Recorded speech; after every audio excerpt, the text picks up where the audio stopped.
Avalanche-Journal alongside AJ Media sports editor Nicholas Talbot, coming to you on Facebook. Appreciate everybody joining us out there. Texas Tech 4-1 going into West Virginia on Saturday for an 11 a.m. kickoff against the Mountaineers. Both teams 1-1 in the Big 12 Conference, and Red Raiders, I think, are maybe done with the games that the good news is Texas Tech is 4-1, Nick. The bad news, I think they're done with the gimmies.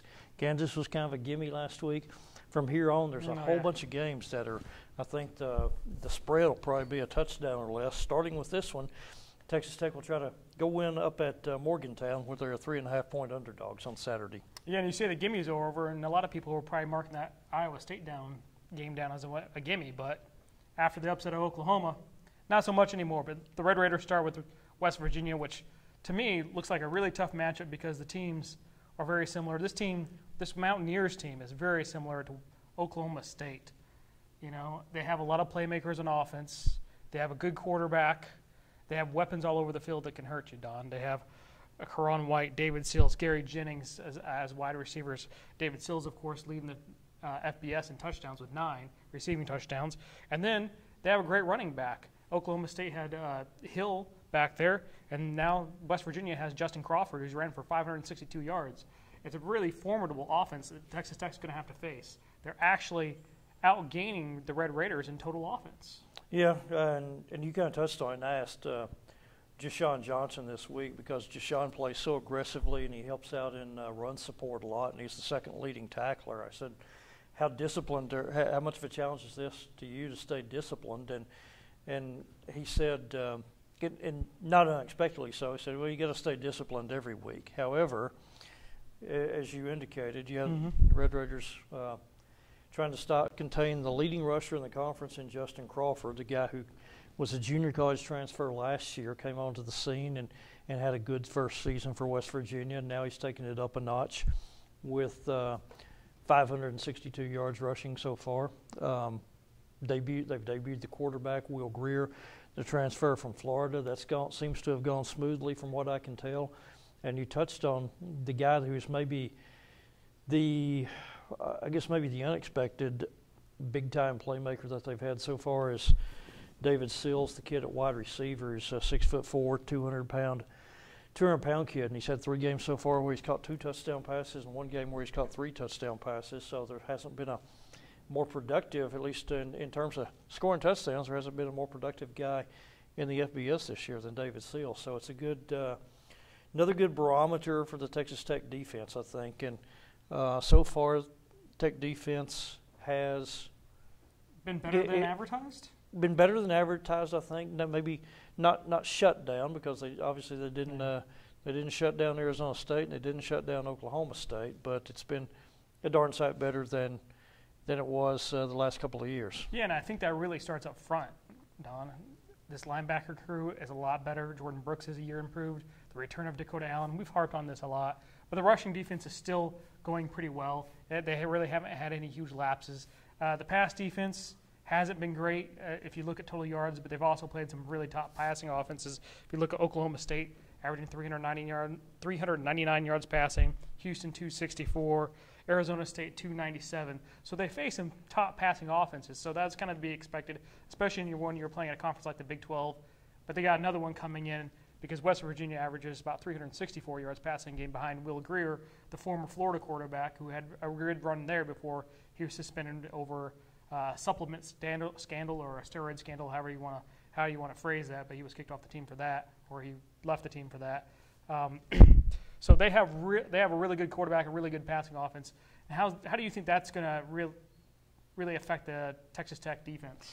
Well, I think the key for Texas Tech is going to be you need to keep doing the things that you've been doing, and one of the things that they've done really well is coming up with 14 takeaways so far.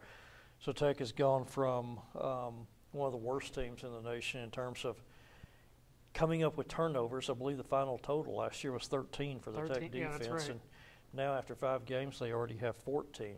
Now, we talked a little bit about this last week. Is that something that, to some extent, it's hard to predict that you're going to come up with turnovers? But I think it's been a function, though, of a few things. One, They seem more athletic on defense. 2, it seems like you have more guys swarming to the football defensively. 3, you have defensive linemen getting hands on the football. And I think especially Eli Howard. Eli Howard got his hands on 4 passes last week, which was pretty incredible. And that led to 2 turnovers. The tip pass that Justice Parker grabbed for the interception, and then another one that was a backward pass, a lateral, that winds up being a call that Eli Howard slaps, that winds up being a caused fumble. Now I think another thing is, and you touched on a moment ago with the linebacker play, Jordan Brooks and Dakota Allen. Those 2 guys have been really effective playing some zone pass coverage where they kind of sit in that range of about 10 yards off the line of scrimmage, track the quarterback's eyes, and those 2 guys have come up with 3 interceptions between them so far. And I think you're going to need that on Saturday because you're going to need plays like that on Saturday. Come up with 2 or 3 more, be it fumbles, interceptions, some combination, because you're going into a place that, to me, is a lot like Jones Stadium, a lot like Texas Tech. The stadium capacity is virtually identical to Jones Stadium. It seems like West Virginia fans, kind of like Texas Tech fans, they're maybe not the biggest name program in their region. They kind of yield that to probably Penn State or Ohio State to their west. And so so their fan base really supports their team in a very vocal, loud way. And it's not an easy place to play. No, and then the Red Raiders are also going to have issues on offense too. But let's talk about that a little bit. West Virginia, not the best run defense in the country. Texas Tech coming off their best rushing performance of the season. Up to that point, they hadn't done very well, Don. The running game was kind of stale, averaging, I think, outside those 2 big runs, like 2.7 yards a carry. They had 2 big runs against Houston. But outside of that, they hadn't had a really good run game. What kind of changed, and do you think they can keep it up against West Virginia? Good question. I think you look at it and say you have hope because Khalil Herbert, the Kansas running back, ran for 291 against West Virginia. And so if he can do that, then from a Texas Tech standpoint, you probably like to think that Desmond Nisby and Justin Stockton might be able to pop, 3 or 4 more big gains like they did last week at Kansas. I'm hesitant to make too much of what they did against Kansas, though, because it's KU, and KU has some, they have some individual talents on defense, but it's still not a real great defensive ball club up there. So I think that's one of the great, that's one of the big unknowns to me is not only how West Virginia will defend you run game wise, but also how West Virginia will defend you in the pass game wise. And I wrote about this early this week. West Virginia's defensive coordinator, Tony Gibson, has really seemed to have Texas Tech's number so far the last couple of years in particular. And Cliff Kingsbury even used that phrase. He said, they've had our number. And Patrick Mahomes' lowest passing yardage total in his last 28 games as a starting quarterback for the Red Raiders was a game where he had only 196 passing yards against West Virginia. And I believe that was 2 years ago up there. And then last year they confused him as well. Reason why is they play that 3-3-5 defense, and you never know for sure what Tony Gibson's going to do with those 3 linebackers. He tends to either rush them all and then overload your pass protection, or drop all 3 of those guys, and then you have 8 players playing coverage, and your quarterback has no windows to throw into. Now, again, he did it with a very experienced group of guys the last couple of years and had a ton of success with it. West Virginia did, but then they lost 4 of their top 5 tacklers and 9 of their top 13 tacklers from last year. So there was a ton of experience that walked out the door that ran that defense really well. Yeah, and Texas Tech has only averaged 21.5 points the last 2 years. Of course, both losses, the 48-17 last year and then 31-26 in 2 years ago in Morgantown. So they haven't had a lot of success there, Don. What do you think is the toughest point for the Red Raiders team going to Morgantown? Is it facing the crowd there? Is it that secondary, or will it be stopping this attack? I think it's going to be. My sense is this is a game where you need your offense to play well, because Texas Tech's defense, while it hasn't been a shutdown defense, the thing that you like about them, I feel like, is they have given you a consistently really good effort for 5 games in a row now. No, they're not. They weren't fantastic against Oklahoma State. They weren't fantastic against Arizona State, but they also made plays in those games to help, offset the points that they gave up. Like the DeMarcus Fields interception return touchdown, and getting some turnovers against Arizona State. So I feel like you kind of know what your defense is going to give you. They're going to rally to the football. They're going to make some plays. They're going to give you a consistent effort. So I think the test here is going to be, can your offense have a smooth game? Can Nick Shimonek protect the football, not make mistakes? He's been pretty good at that. Can he get off to a good start? Can your receivers step up with some big games? Derek Willis has disappeared for about the last 3 weeks after he had a strong start. Some games Dylan Cantrell has been a beast, and other games he hasn't gotten the football quite as much. And then you need some more big plays out of your biggest playmaker with Kiki QT.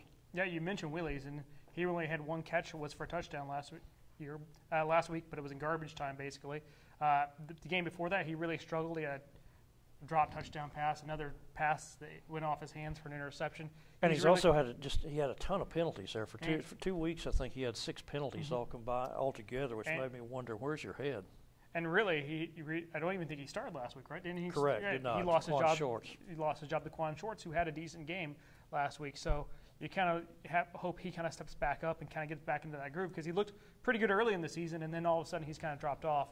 Of course, then you got Kiki, who needs he had 8 catches, but it was a quiet 8 catches, I thought, last week, and you could maybe see that he was still kind of labored. So you got those big playmakers that kind of need to step up and really get this offense going. Especially if they're not going to be able to run the ball like they did last week. I think that's kind of the big X factor for me. If Texas Tech's going to win this game, they need to run the ball well. So Justin Stockton, he's not going to have another 161-yard game, you would think. That's a career high. But if they can, get Desmond Nisby off, he's probably not going to have another 4-touchdown game. But if they can get those guys off and maybe run for 200 yards against this team, I think they'll be a lot better off. Because like Nick Shimonek said several times, when those guys go off, it makes it that much easier for him to be able to, throw the ball. Because they're not putting 8 guys back there. You're bringing guys up. Yeah. So, I mean, that's just, basic football there. So if they can run the football, I think they'll be a lot more successful. And I think that was the problem last year with this offense, is they couldn't run the ball. And Patrick Mahomes, a lot of times, was just going, which covered guy do I throw it to? Because they just dropped 8. And so all my receivers have 2 defensive players on them. Yeah, I think I'll scramble around for 10 seconds to throw a miracle Hail Mary, and I connect for it. And sometimes he connects, and other Sometimes times, he scored 17 points against West Virginia last year. Exactly. And only, 26 against them up there 2 years ago. So, again, that West Virginia D's kind of been a monkey on Tech's back. I think both of us probably see this as a pretty close game, and if you're talking about a close game, I think the elephant in the room that is not in Texas Tech's favor has been the kicking game, which has been poor. I was going to say disastrous. Yeah. Oh, that's even worse than poor. I mean, 2 weeks in a row you've had punt blocks, a punt right? game. Yeah, punt. You had one legitimate one that I think was not on Dominic Panazzolo so much because the personal protectors just didn't block the guy coming in to block the punt. Second, and then the one last week, I think, that's totally on Dominic Panazzolo because he just completely drops a good snap, hit him right in the waist. Yeah, just about missed the ball. So, and then it's just a catalog extra point of errors. Problems, missed field goal problems. They've gone through 3 kickoffs out of bounds last week. 3 kickoffs out of bounds. So, you're looking at they've used Michael Eaton, right? Michael Eaton, Clark, Michael Barden, and Michael Barden. Matthew Clark. Yeah. Matthew Clark. So they've used 3 guys to try to make it work, but nothing really has replaced Clayton Hatfield, who the last couple years made Texas Tech one of the better kicking games. And I think that they're just missing that this year, and they really have to have that. This game's going to be close. That's one reason I don't know if I'm going to end up picking the Red Raiders here in a second. Yeah, so my sense is you're going on the road, hostile environment. I would expect that they will go back to Michael Barden this week after they kind of broke the glass around Matthew Clark last week, and he missed missed extra point or made a short field goal, missed an extra point, if I remember correctly. I think they'll probably go back to Barden since he's the more experienced guy. I would imagine so. Has made a few mid-range field goals this year. I would imagine so too, Don. But that's the big reason. I think it's picks time. We are signaled by our producer over there, Carlos Silva Jr., that we're going pretty long here. So I'm going to go ahead and make my pick. I'm going to take West Virginia. It's on the road. This team reminds me a little bit too much of Oklahoma State. They had problems with Oklahoma State, but I think it's going to be really close. If it was at home at Jones, I would be taking Texas Tech, but on the road, I think it's one of those games where it's going to be a toss-up, and I'm going to say it comes down to 38-35 West Virginia. They get a field goal. Texas Tech doesn't. We see it nearly identical because I've got it for all the reasons we've already talked about. I'll say 37-34 West Virginia over Texas Tech. We're a point off, so we're really hung on. We're really And thinking the same exact things here, Don. I was going to say, I don't know if I've got Texas Tech with 4 touchdowns and 2 field goals or Texas Tech with 5 touchdowns and a missed extra point. Probably more likely the latter. On the flip side, I guess West Virginia with 4 touchdowns and 3 field goals, or maybe 5 touchdowns and a safety, something like that. So, but a lot is going well for the Red Raiders right now. So I wouldn't be surprised if they do pull this game off. Not whatsoever. I mean, they're ranked for the first time since 2013. Is that when the 7-0 start? Yep. So, they're ranked for the first time. So it wouldn't be shocking to me at all if they win this game. But all going on the road in the Big 12 is just a tough out. And it's also another 11 a.m. game, and the Red Raiders seem to have that 11 a.m. preparation down because they came out and played well at Houston, played well early, won that game, came out, played great right off the bat up at Kansas last week with the 11 a.m. start, won that game going away. And so I think there could be that's actually might work to Texas Tech's favor a little bit, even though the fans don't like the 11 a.m. kickoffs. The Red Raiders they kind of know the routine and they've had success, so you would think that would maybe play into their hands a little bit.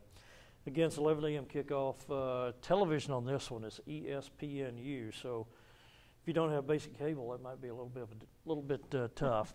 Well, both of us will be up there in Morgantown on Saturday. You can follow us on Twitter. We'll also have the post-game show as well, and full coverage both leading up to the game and coming out of it. So we appreciate you joining us this evening for, again, another RedRaiders.com pregame show brought to you by University Medical Center. For our engineer and producer, Carl Silva Jr., and for AJ Media Sports Editor, Nicholas Talbot, I'm Don Williams. Take care. We'll talk to you again soon.